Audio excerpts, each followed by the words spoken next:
finally done at 10:55. 9:55. I was like, oh my God. That was like an hour-long train. Yeah. But Okay, I'm not... It's like, that's why I had Nancy see if she could get an EMF reading, because I thought it was something with the friction in the air was, changing the environment. And it's the sound waves. It's like white noise. It's being fractured. Oh, yeah. As the train goes. Yeah. Which they saw in Villisca at 3 o'clock in the morning when that train goes through. They have activity. Yep. Every time. Every team that goes in there. It was another house, I think it's Kane House, that they had the same anomaly. I mean, this is the first time we've really run into There's a finch net. It is the white noise theory. It isn't that the train is causing the friction.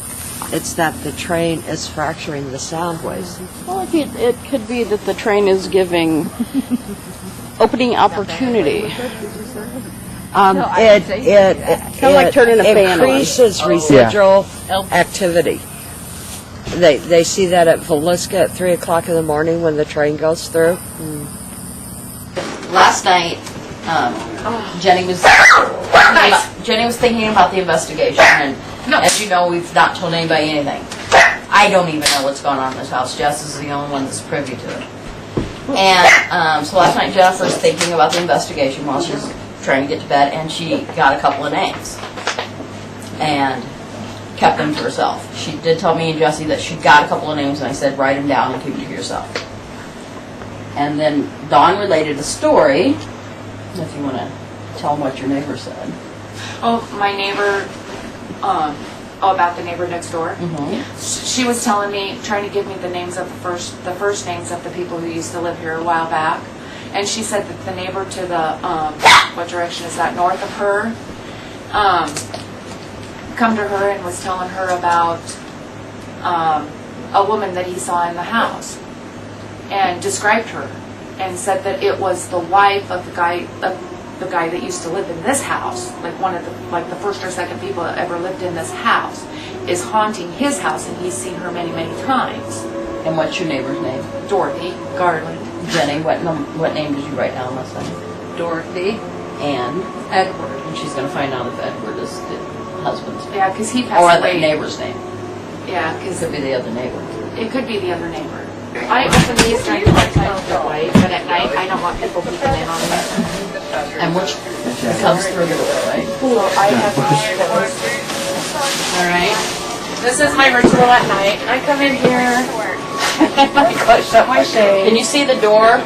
Does it frighten you? Is it a malwint or is it? No, it never frightened me, but you get that little chill on the back of your neck when you see it, because it's just, well, it's really hard to explain, but No, because it's something that's not supposed to be there. right.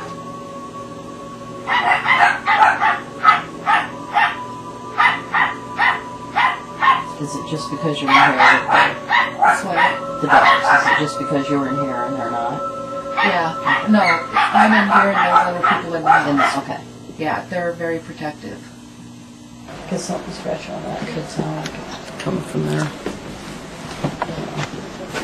I don't know if she picked that up at the branch with that or not. She might if her window's open. She would hear that. Well, let me see. Yeah, I was going to do it. That makes a noise. Listen. Hear it scratching? Yep. I think that one's debunked. What's that hitting? It's something. hitting the Cord. soffit. Yep. Cord's hitting the soffit. Watch. Keep your light there. And we've had, some pretty fierce wind. Yep, right there. Okay. Here, you take the light and shine it the way you want. And if you're convinced it's a shadow coming in your window, you're never going to see a car driving by. Right, you don't pick that up. I mean, I have that all the time. Car goes by and I see that Sure. stuff.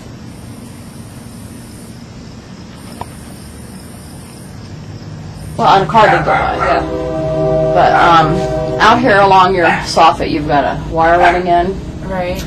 And if you get a stiff breeze, the branches move that and it scrapes across your soffit. So, I mean, that could be A clattering noise, like knocking. Well, it was knocking, wasn't it, Dee? Kind of, yeah. Yeah, it was like,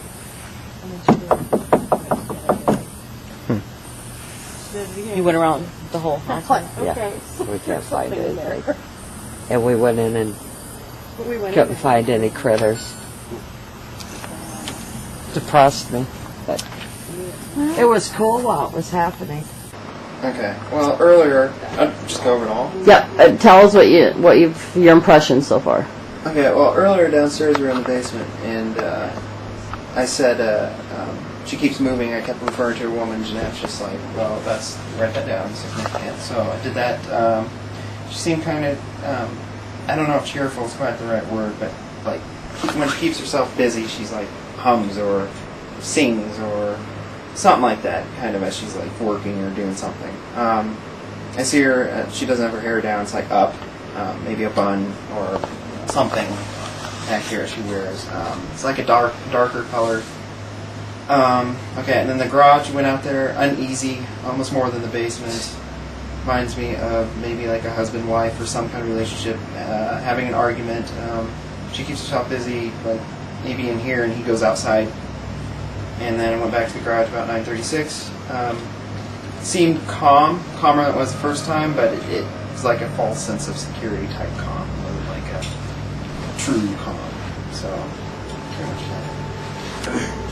Whenever we went to the basement, I had the feeling that it was a little girl around the age of 12. I had a feeling that she looked a lot like me as a younger child.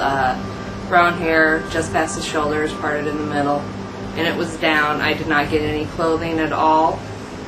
I got overwhelmed with sadness to the point where I had tears coming out of my eyes. It was just overwhelming. I got the feeling that maybe it was abuse, that she was abused, and I got the feeling that she hid in the basement to overcome that abuse, and it was a sad spot for her. That's all I got. Anything, Dee? Nope. Just? Beth? I have something. What he said Yes. is exactly what Dorothy was telling me about the couple that used to live. And I was getting chills while he's explaining this to me because she told me so much and I couldn't tell anybody. And it gave me chills when he said that. That's good. They couldn't stand each other. I don't know. He was just out there. He's like working or trying to keep busy, trying to keep from doing something he regretted. And when she's in the house over there, she was always singing. Yep. That's what he told Dorothy. Wow. Yes. And that just gives me goosebumps. Now I wonder If they had any children, and whether he was abusing. Well, I think there's a third the daughter. individual, but it's not strong. So, it's quite possibly residual. Yeah. That's why you keep getting, the same smell and stuff. And So, I mean, that part, those Right. two, maybe residual.